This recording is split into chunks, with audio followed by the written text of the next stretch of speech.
Car astro तक में आप सबका बहुत बहुत स्वागत है। मैं हूं प्रवीण मिश्र। आज नवरात्र सम्मेलन हम कर रहे हैं और एस्ट्रो तक परिवार के बीच देश के बड़े बड़े विद्वान आ रहे हैं और अपने विचार रख रहे हैं। इसी कड़ी में हमारे साथ जुड़ रहे हैं, अब मंच पर हैं डॉक्टर राधाकांत वत्स जी। डॉक्टर राधाकांत वत्स आयुर्वेदाचार्य हैं और संत हैं। आप इनके विचार पर ध्यान दीजिएगा, इनके वस्त्रों पर ध्यान मत दीजिएगा, क्योंकि ये बहुत बड़े तपस्वी हैं। मैं आपको बता दूं, मैं डॉक्टर राधाकांत वत्स को कई वर्षों से जानता हूं, लगभग 10 वर्षों से जानता हूँगा, उससे भी ज़्यादा। इनके जैसा तपस्वी मैंने दिल्ली शहर में नहीं देखा।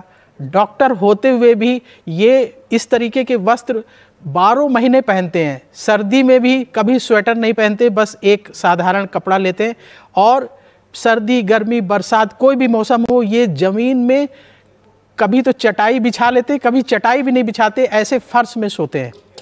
ऐसा तपस्वी दुर्लभ है। इनका खान पान भी इतना सादा है कि आप सोच नहीं सकते कि महाराज जी बहुत कम जो है भोजन ग्रहण करते हैं दिन भर में। और गौ सेवा में महाराज जी ने जीवन लगा रखा है। डॉक्टर राधाकांत वत्स का एस्ट्रो तक में आना हम सब के लिए सौभाग्य का विषय है और अभी आप इनके विचार सुनेंगे तो आप भी बहुत प्रभावित होंगे। ऐसी गायें जो अनाथ हैं उनकी सेवा में डॉक्टर राधाकांत वत्स लगे रहते हैं और अभी जो गायों में बीमारी फैल रही है उसके लिए रात दिन ये प्रयास कर रहे हैं और जो गायें घूमती है उनकी सेवा करते हैं, उनकी रक्षा करते हैं और लोगों की मदद करते हैं कि वो गायों को पालें और हमारे देश में जो है जो सनातन धर्म है वो कैसे आगे बढ़े, उसमें बड़ी मदद करते हैं डॉक्टर राधाकांत वत्स जी। डॉक्टर राधाकांत वत्स जी, आपका बहुत बहुत स्वागत है एस्ट्रो तक में और आप आए और एस्ट्रो तक का मान बढ़ाया, इसके लिए मैं बहुत आभारी हूँ। आज हम चर्चा कर रहे हैं राम कथा पर। तो राम और सीता बहुत बड़े देश रक्षक माने जाते हैं। डॉक्टर राधाकांत वत्स जी से आइए इनके विचार जानते हैं। जी, मैं सभी श्रोताओं का, दर्शकों का अभिनंदन करता हूं और ज्योतिषाचार्य प्रवीण मिश्र जी का मैं हृदय से धन्यवाद देता हूं कि मेरे को एक अवसर प्रदान किया कि मैं अपनी बात समाज के सामने रखूं। यद्यपि आज YouTube चैनल, टीवी चैनल और अन्य माध्यमों से, कार्यक्रमों के माध्यमों से अनेक विद्वान, भागवताचार्य, संत, महंत, यूनिवर्सिटी के विद्वान, प्रोफेसर अपने अपने दृष्टिकोण, अपने अपने विचार रख रहे हैं। राम कथा के विषय में रामायण 7 कोटि अपारा जी, 100 करोड़ रामायण बताई गई हैं। माने 100 करोड़ लोगों ने रामचरितमानस, रामचरित्र को लेकर के अपने अपने विचार रखे। जी जी, जिसका जैसा दृष्टिकोण। जी, किसी ने उनके सौंदर्य का वर्णन किया, किसी ने शील का वर्णन किया, किसी ने विद्वत्ता का वर्णन किया, किसी ने पितृभक्ति का, किसी ने भ्रातृ प्रेम का। जी, भिन्न भिन्न प्रकार से जो समालोचनाएं हुई हैं समाज के बुद्धिजीवियों के लिए। तो जड़ मोह हैं बुद्ध हों सुखारे।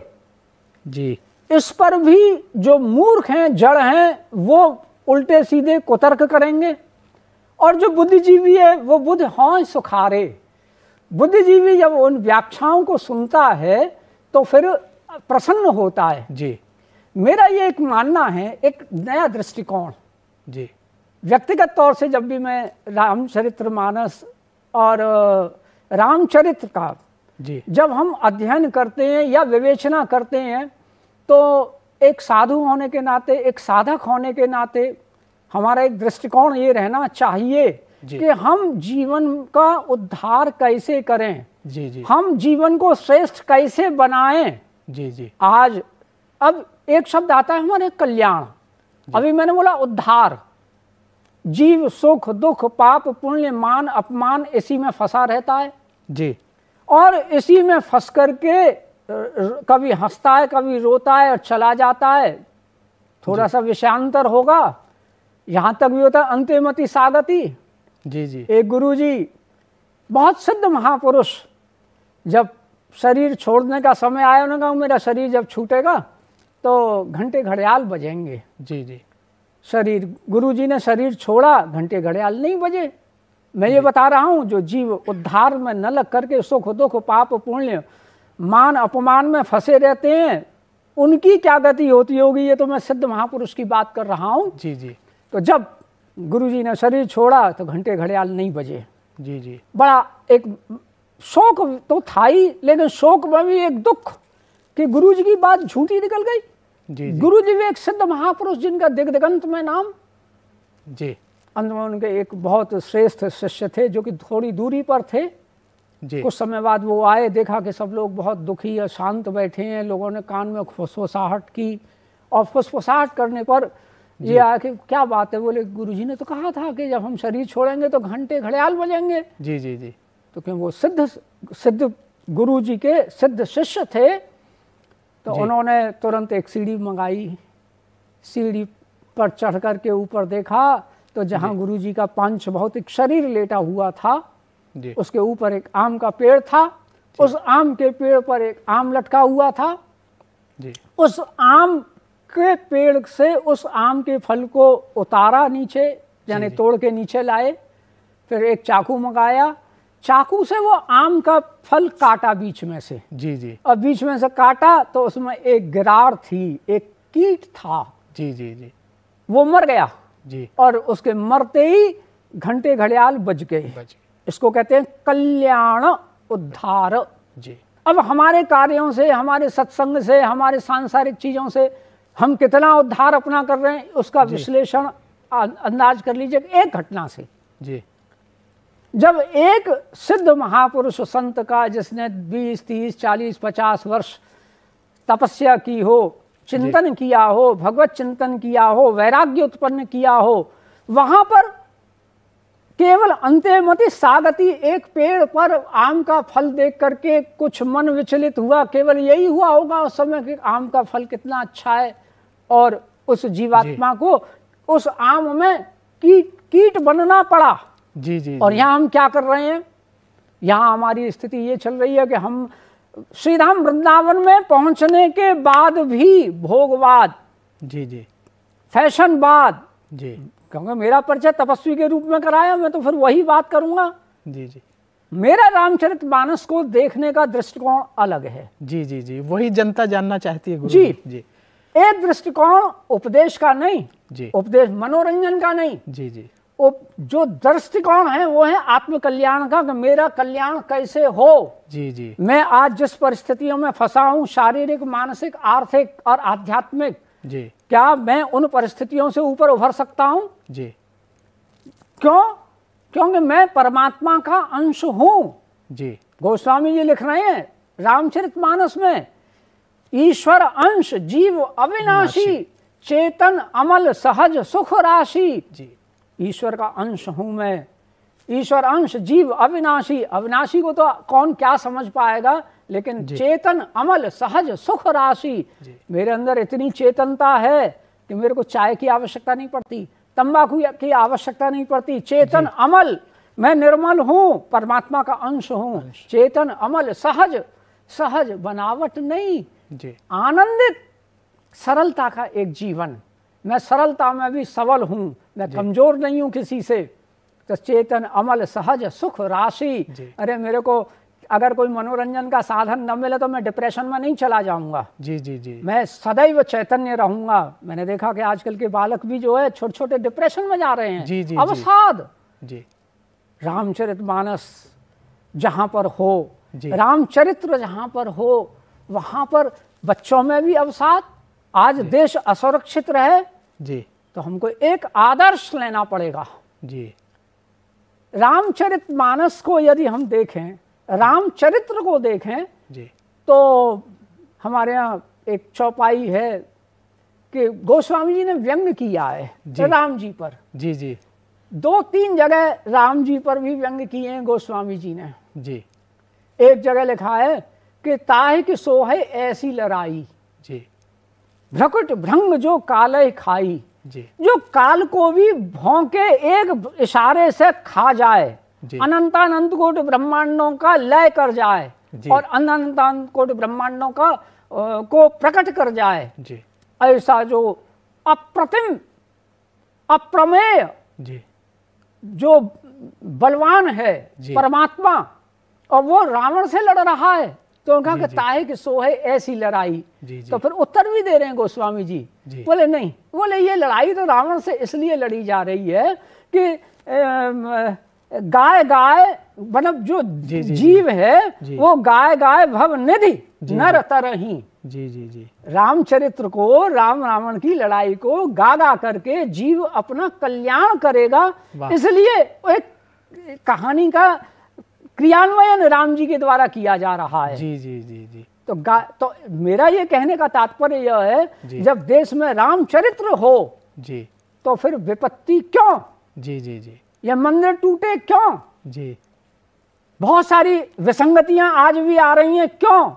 जी क्योंकि आज हम राम जी के एक चरित्र को भूल गए हैं, जी वो है देश रक्षक राम।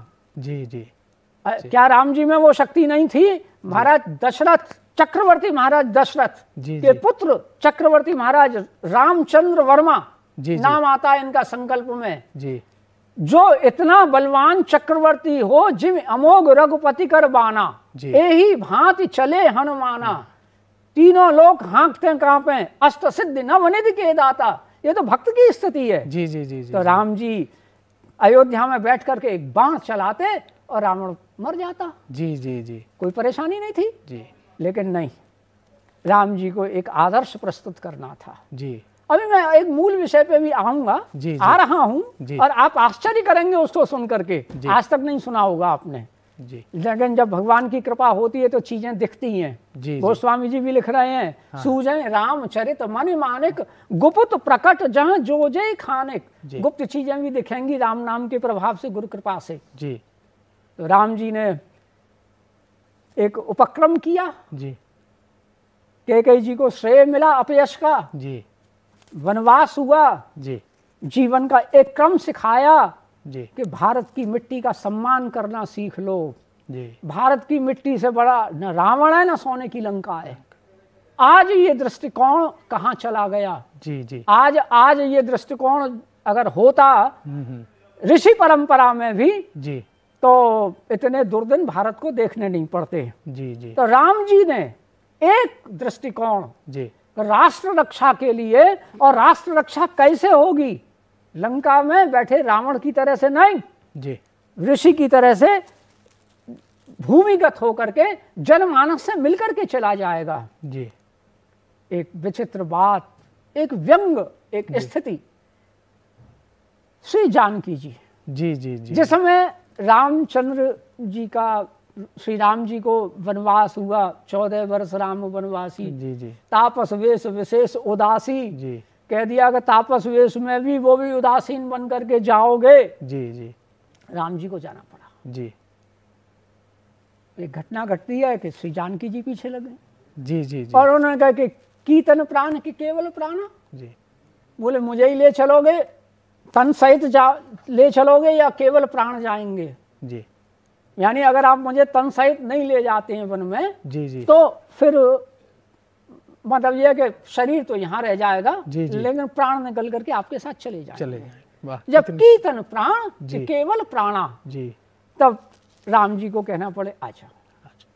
तो लक्ष्मण जी भी चल दिए साथ में जी जी जी जी। एक बड़ी विचित्र बात जी, माने भारतवर्ष के इतिहास में जी, हमारे यहाँ पर श्री राधा रानी और श्री जानकी जी का जो चरित्र वर्णन है जी जी, वो जी, एक सुंदरी जी जी, एक मतलब एक गृहिणी जी, इस रूप में वर्णन आता है, जिसको देखो राधा रानी श्यामा प्यारी जी, श्री जानकी जी के लिए भी उसी रूप में उसका वर्णन अग्नित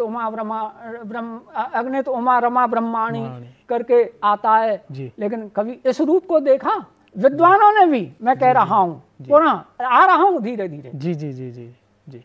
श्री जब जानकी जी गई राम जी के साथ में, कितना कष्ट उठाया, माने इस देश की माता है नहीं, राजरानी महारानी चक्रवर्ती महारानी सीता जी, वो भी राम जी के साथ गई।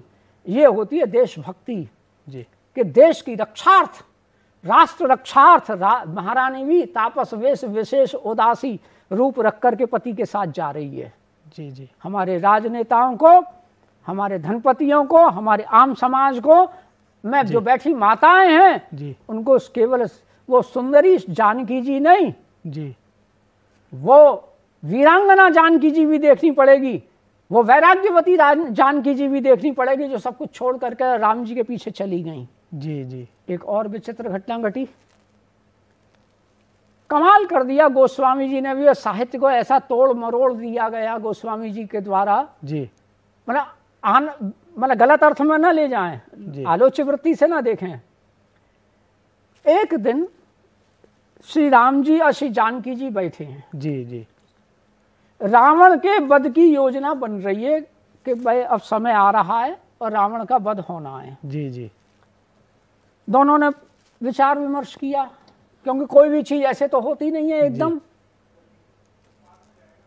तो राम जी ने जानकी जी को कहा, जी, शब्द देखें, मैं कछु करब ललित नर लीला। जी, जी, ध्यान दें बड़े बड़े विद्वान, ये राधाकांत वत्स का निजी अनुभव।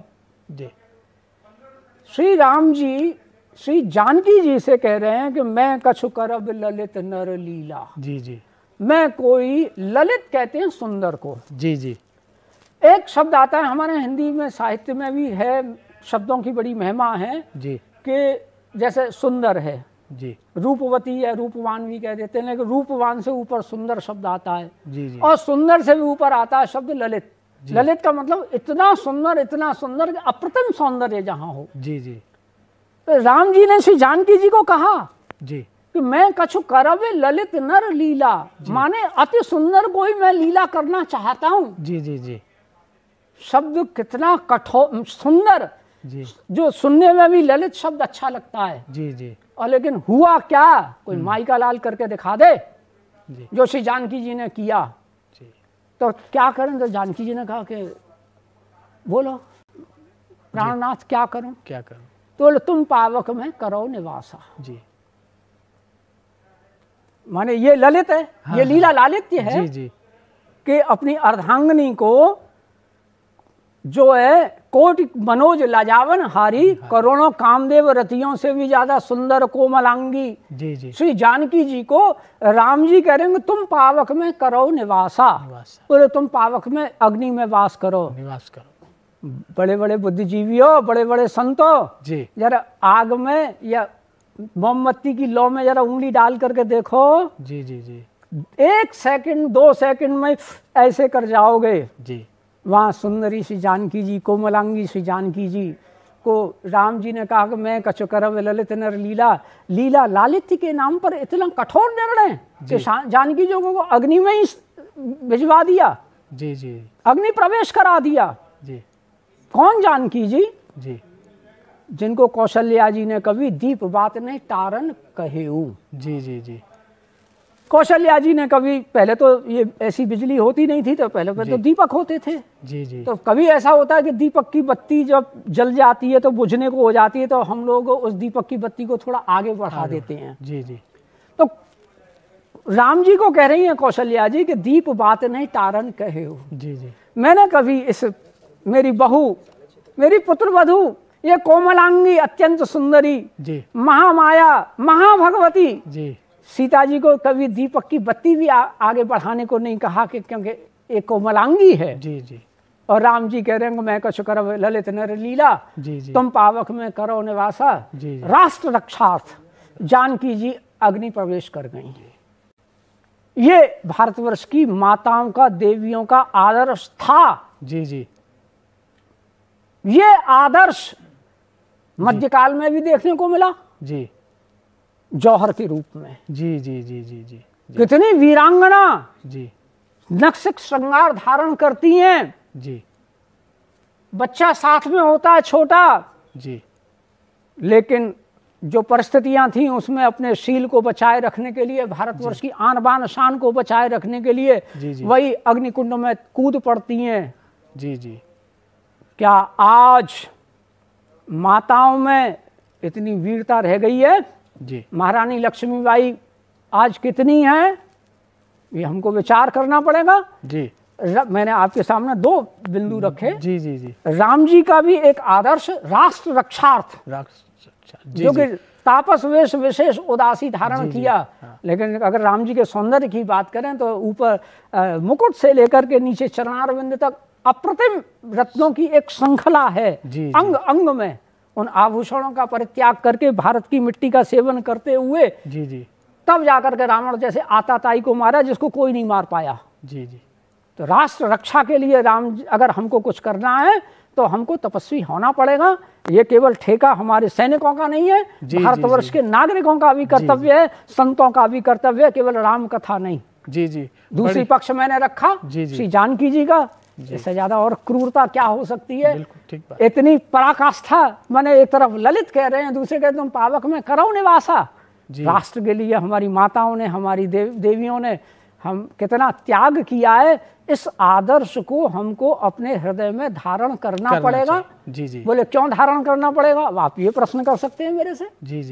मैं एक सवाल ये पूछना चाहता हूँ गुरु जी आपसे कि हमारा जो युवा वर्ग है, आप तो तपस्वी का जीवन जी रहे हैं, डॉक्टर होते हुए भी आयुर्वेदाचार्य हैं, लेकिन आपने सारा धन वैभव सब छोड़ करके, अच्छे समृद्ध परिवार से भी हैं, सब कुछ छोड़ करके तपस्वी का जीवन आप जी रहे हैं, जिस तरीके से साधारण वेश धारण करते हैं।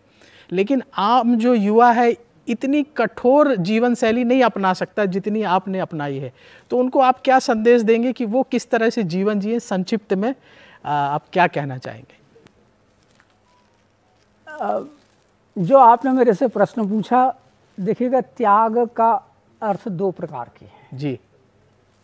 मैंने भी किसी समय पैंट शर्ट टाई सूट पहना है, 3 पीस पहना है और जैसे ही मैं निकला तो मैं आपके सामने आ गया, जो आपके सामने देख रहे हैं।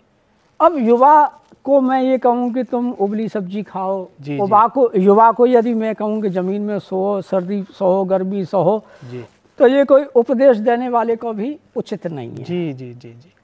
आखिरकार प्रश्न एक आता है जो मैंने कहा उद्धार का।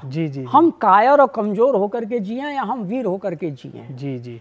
हमारे देश में देखिएगा, अपने कलाम साहब को दुनिया जानती है, लेकिन एक मावलंकर साहब और हुए हैं, CSIR के अध्यक्ष रहे हैं। एक डॉक्टर रघुनाथ मशेलकर हुए हैं। ये सब गरीब परिवार से थे। ये गरीब परिवार से होने के बावजूद भी रामचरितमानस और गीता का अध्ययन करने के बाद में देश के जाने माने वैज्ञानिक बने। तो मेरा आपसे ये कहना है कि मैंने त्याग के नाम पर ये नहीं कहा कि आप उबला खाओ या जमीन में सो। आपका भी वही कहना है। खूब बढ़िया खाओ, खूब बढ़िया पहनिएगा, लेकिन एक बात ध्यान रखनी पड़ेगी कि मैं कौन? मैं कौन? क्या मैं वो भोगवादी जो कि सिगरेट का धुआं फूकूं? क्या मैं वो वादी जो एनर्जी के लिए कुछ एनर्जी पिल्स लूं? आज की तो यही सिखाया जा रहा है। लेकिन जब हम रामचरितमानस पढ़ते हैं ना, तो एक दोहा आपको सुनाई देता हूँ, शक्ति का स्रोत। एक जगह में भगवत गीता जयंती थी, तो मेरे गुरुजी भी थे, परम पूज्य वैद्यराज दुर्गा प्रसाद जी मिश्र, महापुरुषों के बीच मेरा रहा, सब गृहस्थी थे, सब अच्छे कपड़े पहनते थे। और डॉक्टर शिव स्वरूप जी वर्मा, वो भी अच्छे उच्च कोटि के डॉक्टर। तो एक दोहा लिखा हुआ था, हम अच्छा साहित्य पढ़ेंगे, अच्छी संगति करेंगे तो अच्छी बुद्धि आएगी और शक्ति आएगी। और जब हम कुबुद्धि और कुमार्ग की बात करेंगे तो सिवाय वही होगा जो हो रहा है समाज में। तो एक दोहा था। त्याग के लिए मैं कह रहा हूँ कि कोई ठंड में रहने की जरूरत नहीं, कपड़े बढ़िया पहनिए, बढ़िया खाइएगा, लेकिन संगति और साहित्य अच्छा पढ़िए। संगति और साहित्य, संगति और साहित्य अच्छा होगा तो आप, मैंने डॉक्टर मशेलकर साहब का उदाहरण दिया, कलाम साहब को तो दुनिया जानती है। तो ये सब वही थे, अच्छा साहित्य अध्ययन करके तब ये जागृत हुए। मेरे अंदर भी जागृति आई। वैसे तो पूर्व जन्म का स्मरण है, 3 जन्मों का, 7 वर्ष की आयु से, लेकिन मैं छिपाए बैठा था, क्योंकि हम झूठ नहीं बोलना जब तक प्रमाणित नहीं हो। तो एक बात जो आई, एक जगह दोहा लिखा हुआ था, जो मैंने कहा था दोनों गुरुजनों के साथ में गया, कि तुलसी राके कहत ही निकसत पाप विकार, फिर आवन पावत नहीं देत मकार के वार। राम नाम की महिमा मैंने 14 वर्ष की आयु से पुस्तकों में पढ़ रखी थी। पहले कुछ विद्वान भी कहते हैं, कथावाचक, लेकिन उसको उनके जीवन में क्या है मुझे नहीं मालूम, लेकिन मैंने कुछ अनुसंधान कार्य किए। मैं पुनः ये कह रहा हूँ, भूखा मत मरिए, अच्छा पहनिए, अच्छा खाइएगा, पर साहित्य अच्छा पढ़िएगा, संगति अच्छी करिएगा। जी जी जी जी। तो जब मैंने पढ़ा कि तुलसी राके कहत ही निकसत पाप विकार, फिर आवन पावत नहीं देत मकार के वार। तो क्या है तुलसी राके, रा। तो जब हम रा बोलते हैं तो सारे पाप विकार निकल जाते हैं। और फिर रा के बाद में माँ बोलोगे तो माँ कहते ही मुंह बंद। तो फिर आवन पावत नहीं, आपने चोर को, अपराधी को घर से भगाया तो वो वापस ना आ जाए तो मुंह बंद हो गया, किवाड़ लग गए। तो माँ रा कहते ही पाप विकार सब बाहर, और माँ कहते ही दरवाजा बंद के अब नहीं आना। जी जी जी। तो राम नाम की महिमा का साहित्य जब हमने पढ़ा, बड़ों से सुना, जब 12-14 साल की उम्र में, मैं पुनः कह रहा हूँ आप अच्छी संगति और अच्छा साहित्य पढ़िएगा। जी। बहुत भूखा मरने से तप नहीं होता है, वो हमारे लिए छोड़ दीजिएगा। जी जी। तो इस तरीके से तो जब मैंने ये दोहा पढ़ा तो आप आश्चर्य करेंगे, 16 सितंबर 1985 से आज तक दवा नहीं खाई है। बीमारियां शरीर में लगती हैं, हम भी पॉल्यूशन में रह रहे हैं, एडल्ट्रेशन है, भुगतान भरते हैं। तो रामचरितमानस का ये प्रभाव है, आप जिस भी दृष्टि से रामचरितमानस का अध्ययन करेंगे वही गुण आपके अंदर आएंगे। जी जी। एक और बात कहूँ, आप संक्षिप्त में कहिएगा गुरु जी। जी जी। एक चरित्र है लक्ष्मण जी का। जी। लक्ष्मण चरित्र बड़ा विचित्र है। जी। जब राम जी ने अपने साथ रखा, जी जी, और राम जी चक्रवर्ती राजा हैं। जी। चक्रवर्ती राजा जो है, कोई भी राजा हो या सेनापति हो, कमजोर को अपने साथ नहीं रखता। मोदी जी भी हैं या कोई भी हो, ऐसे पूर्व भी जो भी हो, कहीं भी हो, जो बाइडेन हो, कोई अपने आसपास कमजोर व्यक्ति को नहीं रखेगा। लेकिन लक्ष्मण जी को साथ रखा। जी जी। क्यों रखा?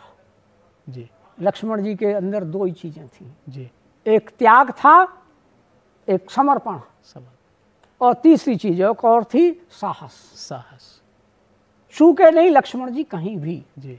इसीलिए जहाँ कहीं मूर्तियां लगती हैं, राम जी के साथ सीता जी, सीता जी के साथ में लक्ष्मण जी भी होते हैं। जी जी। ये एक महत्ता है, भारतीय संस्कृति का एक तत्व है जिसको कहते हैं वीरता। और हमारे यहाँ वीरता का लक्षण केवल मारकाट नहीं है। जी जी। को वीर विजितेंद्रिय। वीर कौन है? राजा भर्तृहरि लिख रहे हैं नीति शतक में, 3 शतक लिखे हैं राजा भर्तृहरि ने, बहुत अच्छे। तो को वीर, को शूर, बोले विजितेंद्रिय, जिसने अपनी इंद्रियों पर विजय प्राप्त की हो। और इंद्रियों के पर विजय ये उल्टा साहित्य पढ़ करके प्राप्त होगी। जी जी। ये तो रामचरित्र को पढ़ना पड़ेगा, बड़ों को पढ़ना पड़ेगा, भारत की मिट्टी को देखना पड़ेगा। एक बात कह करके मैं वाणी को विराम देता हूँ। मैं अपना अनुभव बता रहा हूँ 40 साल का। 1906 संक्षिप्त में बताइए। हाँ, बस 1 मिनट के अंदर 60 सेकंड में। मैं एक चिकित्सक हूँ, क्वालिफाइड आयुर्वेदाचार्य। सोने की भस्म से लेकर के एलोपैथी में भी ताकत की दवाइयाँ, और फिर बादाम, काजू, पिस्ता। लेकिन जो शक्ति और जो बुद्धि भारत की मिट्टी से आती है वो किसी चीज से नहीं आती है। इसलिए आप भारत की मिट्टी में बैठना सीखिएगा। भारत की मिट्टी को कीचड़ मत मानिएगा। भारत की मिट्टी जो है सुमेर से भी ऊपर शक्तिशाली, बुद्धिदायिनी है, कल्याणकारी है, आपको चमका करके रहेगी। जब ये तथ्य मैंने समझा अपने जीवन में, तो जो ज्योतिषाचार्य जी ने कहा कि सब छोड़ दिया, तो छूट नहीं था। शक्तिशाली भारत की मिट्टी है, इसका मैं नमन वंदन करता हूँ। बहुत बढ़िया, बहुत बढ़िया। डॉक्टर राधाकांत वत्स जी ने बताया कि अपनी मिट्टी से लगाव रखिए, भारत माता से लगाव रखिए, जीवन में जो कुछ भी आप प्राप्त करना चाहते हैं प्राप्त कर लेंगे।